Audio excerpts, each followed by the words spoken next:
చిత్తూరు జిల్లా కుప్పం నియోజకవర్గంలో అకాల వర్షాలు ఓ మోస్తారుగా కురుస్తున్నాయి. రామకుప్పం మండలం చెల్లిగానిపల్లిలో వడగళ్ల వాన కురిసింది. కొద్ది రోజులుగా తీవ్ర ఎండ, ఉక్కపోతతో ఇబ్బంది పడుతున్న ప్రజలు ప్రస్తుత వర్షాలతో ఉపశమనం పొందారు. మరోవైపు తీవ్రంగా నష్టపోతామని రైతులు ఆవేదన వ్యక్తం చేస్తున్నారు.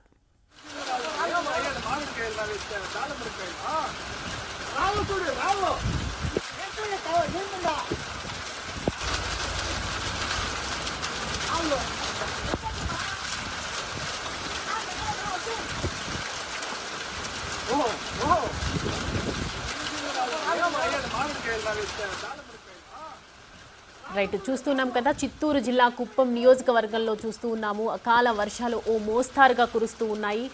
ప్రస్తుత వర్షాలతో ఉపశమనం పొందుతున్నప్పటికీ కూడా ప్రజెంట్ వడగళ్ల వాన కురుస్తున్నటువంటి సిచ్యువేషన్ అక్కడ ప్రజెంట్. కొద్ది రోజులుగా తీవ్ర ఎండ, ఉక్కపోతతో ఇబ్బంది పడుతున్నటువంటి ప్రజలు ఒక్కసారిగా వర్షాలు పడటంతో ప్రస్తుతం ఉపశమనం పొందారని చెప్పొచ్చు. మరోవైపు తీవ్రంగా నష్టపోతామని చెప్తూ ఉన్నారు రైతులు. ఒకేసారి ఇంత వడగళ్ల వాన కురుస్తుండటంతో ప్రజెంట్ పంట నష్టం ఏర్పడే అవకాశాలు ఉన్నాయని చెప్తూ ఉన్నారు. ఏవైతే వడ్లు ఆరపోసుకుంటూ ఉంటారో వాళ్ళందరికీ కూడా ఒక్కసారిగా వడగళ్ల వాన కురిసేసరికి రైతులందరూ కూడా ఏం చేయాలో తెలియని దిక్కుతోచని పరిస్థితిలో ఉన్నారని కూడా కొంతమంది చెప్తూ ఉన్నారు.